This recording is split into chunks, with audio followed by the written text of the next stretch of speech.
June 15, 2026 இன்றைய நாளுக்கான இறை வார்த்தை.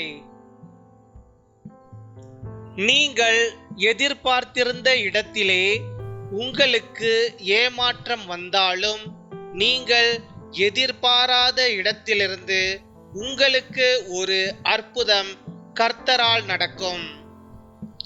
Even if you face disappointment from the place you expected, the Lord will bring a miracle from an unexpected place.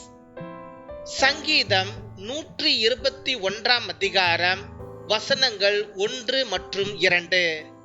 Psalm chapter 121 words 1 and 2. எனக்கு ஒத்தாசை வரும் பர்வதங்களுக்கு நேராக என் கண்களை ஏறெடுக்கிறேன். வானத்தையும் பூமியையும் உண்டாக்கின கர்த்தரிடத்திலிருந்து எனக்கு ஒத்தாசை வரும். என் அன்பு சகோதர சகோதரிகளே, சில நேரங்களில் நாம் மனிதர்களிடமிருந்தும் சில சூழ்நிலைகளிடமிருந்தும் உதவியை எதிர்பார்க்கிறோம். ஆனால் எதிர்பார்த்த இடத்தில் உதவி கிடைக்காமல் போகலாம். அதனால் மனம் உடைய வேண்டாம். உங்கள் உதவி மனிதர்களிடமிருந்து அல்ல, கர்த்தரிடமிருந்து தான் வருகிறது. எலியாவிற்கு காகங்கள் மூலம் தேவன் உணவை கொடுத்தார். மீனின் வாயிலிருந்து தேவன் வரியை செலுத்தும் பணத்தை கொடுத்தார். அதே போல நீங்கள் நினைக்காத வழியில் தேவன் உங்களுக்காக செயல்பட போகிறார். நீங்கள் எதிர்பார்த்த கதவு மூடப்பட்டாலும் கர்த்தர் புதிய வழியை உருவாக்குவார்.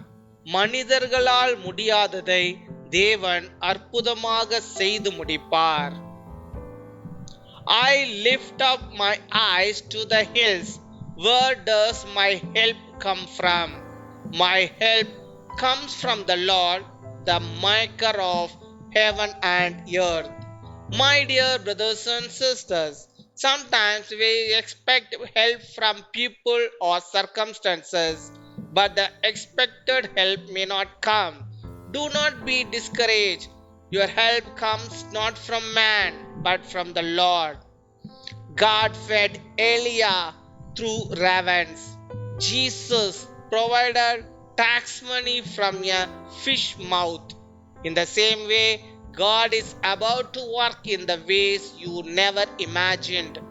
Even if the door you expected remains closed, the Lord will create a new path. What is impossible with man is possible with God.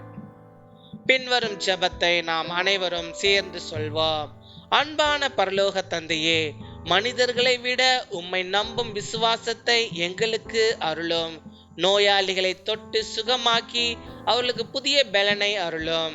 வேலை தேடுகிறவர்களுக்கு எதிர்பாராத நல்ல வாய்ப்புகளை அருளும்.